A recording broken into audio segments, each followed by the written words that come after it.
اللہ الرحمن الرحیم۔ حضرت موسیٰ علیہ السلام کا ایک امتی تھا جو بے حد غریب تھا۔ وہ آدمی کئی دنوں فاقوں میں گزارتا تھا۔ ایک دن اس کی ملاقات حضرت موسیٰ علیہ السلام سے ہوئی تو وہ کہنے لگا، اے موسیٰ، آپ کلیم اللہ ہیں، آپ کوئی طور پر جا رہے ہیں، آپ اللہ تعالیٰ سے عرض کریں کہ میری آنے والی زندگی کا سارا رزق مجھے ایک ہی بار ادا کر دیں تاکہ میں اچھی طرح سے اپنی زندگی گزار سکوں۔ حضرت موسیٰ علیہ السلام نے اس کی فریاد اللہ تعالیٰ کے حضور پیش کر دی تو اللہ تعالیٰ نے اس کی فریاد قبول فرمائی اور اس کو چند بھیڑ بکریاں، گندم اور کچھ مزید چیزیں عطا کر دی۔ اس کے بعد حضرت موسیٰ علیہ السلام اپنے روزانہ کے کاموں میں لگ گئے اور اس کے بعد 1 سال یا کچھ عرصہ گزر جانے کے بعد جب حضرت موسیٰ علیہ السلام کو وہ بندہ یاد آیا تو آپ علیہ السلام نے سوچا کہ پتہ تو کروں کہ اس کا کیا بنا ہے۔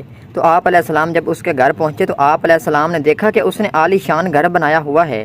اس کے گھر دوستوں اور مہمانوں کا رش لگا ہوا تھا۔ دسترخوان پر ہر طرح کے کھانے لگے ہوئے تھے۔ سب کھا پی کر الحمدللہ کہہ کر مزے اڑا رہے تھے۔ تو حضرت موسیٰ علیہ السلام نے جب یہ منظر دیکھا تو بہت حیران ہوئے کہ یہ کیا ماجرا ہے۔ کچھ دنوں کے بعد حضرت موسیٰ علیہ السلام نے کوہ طور پر اللہ تعالیٰ سے ملاقات کی اور فرمایا، اے میرے پروردگار عالم، آپ نے جو اس بندے کو رزق دیا تھا وہ تو بہت کم تھا، لیکن آپ اس بندے کے پاس کئی زیادہ نعمتیں ہیں۔ یا اللہ، میں یہ سب سمجھنے سے قاصر ہوں، بے شک آپ خوب جانتے ہیں۔ تو اللہ تعالیٰ نے فرمایا، اے موسیٰ، بے شک وہ آدمی اس رزق کو اپنی ذات پر استعمال کرتا تو اس کا رزق بس وہی تھا جو ہم نے اس کو دیا تھا۔ میرے اس بندے نے میرے ساتھ نفع کی تجارت کی۔ تو موسیٰ علیہ السلام نے فرمایا کہ یا اللہ، یہ نفع کی تجارت کیا ہوتی ہے؟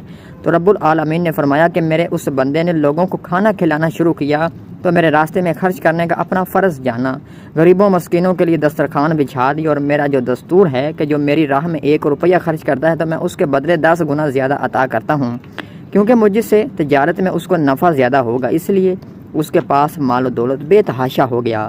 عزیز دوستو، میرا اللہ پاک فرماتا ہے، میری راہ میں 1 روپیہ خرچ کر، میں تجھ کو 10 گنا زیادہ دوں گا۔ لیکن ہمارا ٹوٹا پھوٹا یقین، ہمارا ایمان کہ ہم اللہ کی راہ میں دینے سے کتراتے ہیں۔ جب کوئی سوالی ہم سے سوال کرتا ہے تو ہم اپنی جیب میں نوٹوں کی بجائے سکے تلاش کرتے ہیں۔ اللہ تعالی ہمیں ان باتوں کو سمجھنے کی توفیق عطا فرمائے۔ آمین ثم آمین۔